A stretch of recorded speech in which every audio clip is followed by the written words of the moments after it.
ಗುರುವಾರ ಬೆಳಿಗ್ಗೆ ಇವತ್ತು ಎದ್ದ ತಕ್ಷಣ ಟಿ ವಿ ಹಾಕ್ಕೊಂಡಿದ್ದೀನಿ. ಅದರಲ್ಲಿ ಏನು ಬರ್ತಿತ್ತೋ ಗೊತ್ತಿಲ್ಲ, ತುಂಬ ಇಂಟ್ರೆಸ್ಟಾಗಿ ನೋಡ್ತಾ ಇದ್ದೀನಿ. ಖಂಡಿತವಾಗ್ಲೂ ಫಿಲಿಮ್ ಅಥವಾ ಸೀರಿಯಲ್ ಅಂತೂ ನಾನು ನೋಡೋದಿಲ್ಲ. ನಾನು ಟಿ ವಿ ಅಥವಾ ಫೋನಲ್ಲಿ ನಾನು ಏನಾದರೂ ಕೆಲಸ ಮಾಡಬೇಕಾದ್ರೆ ಹಾಕೋದು ಅಂದರೆ ಸಾಂಗ್ಸ್ ಮಾತ್ರ. ಯಾಕೆಂದರೆ ನನಗೊಂದು ಎನರ್ಜಿ ಬರುತ್ತೆ ಸಾಂಗ್ಸ್ ಪ್ಲೇ ಆಗ್ತಾಯಿದ್ರೆ ನನ್ನ ಬ್ಯಾಕ್ಗ್ರೌಂಡಲ್ಲಿ.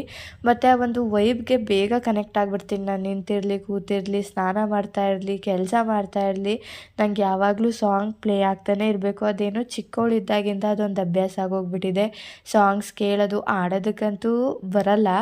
ಏನೋ ಒಂದು ಬೇಜಾರಾದಾಗ ಹಂಗೋ ಹಿಂಗೋ ಆಡ್ಬೋದಷ್ಟೇ, ಆಡೋದಕ್ಕಂತೂ ಬರಲ್ಲ. ಇನ್ನು ಸಾಂಗ್ ಕೇಳಿಕೊಂಡು ಅದು ಏನಾದರೂ ಇಷ್ಟ ಆಗೋದ್ರೆ ಡ್ಯಾನ್ಸ್ ಎಲ್ಲ ಮಾಡೋದುಂಟು. ಯಾಕೆಂದರೆ ಅದು ನಮ್ಮ ಥರ ಫೇವ್ರೆಟ್ ಥರ ಅಂತ ಹೇಳ್ಬೋದು ಚಿಕ್ಕವಳಿದ್ದಾಗಿಂದ. ಸೊ ಅದನ್ನ ಇವಾಗಲೂ ಬಿಟ್ಕೊಡೋದಕ್ಕಾಗಲ್ಲ. ಮತ್ತು ನಾನು ಹಂಗೇನೆ ಇವತ್ತು ಎದ್ದ ತಕ್ಷಣ ಹಂಗೆ ಸಾಂಗ್ ಹಾಕ್ಕೊಂಡು ನನ್ನ ಪಾಡಕ್ಕೆ ಕೆಲಸನ ಮಾಡ್ಕೊತಾ ಇದ್ದೆ. ಇವತ್ತು ತಿಂಡಿಗೆ ಬಂದು ಉಪ್ಪಿಟ್ಟನ್ನ ಮಾಡ್ತಾಯಿದ್ದೀನಿ.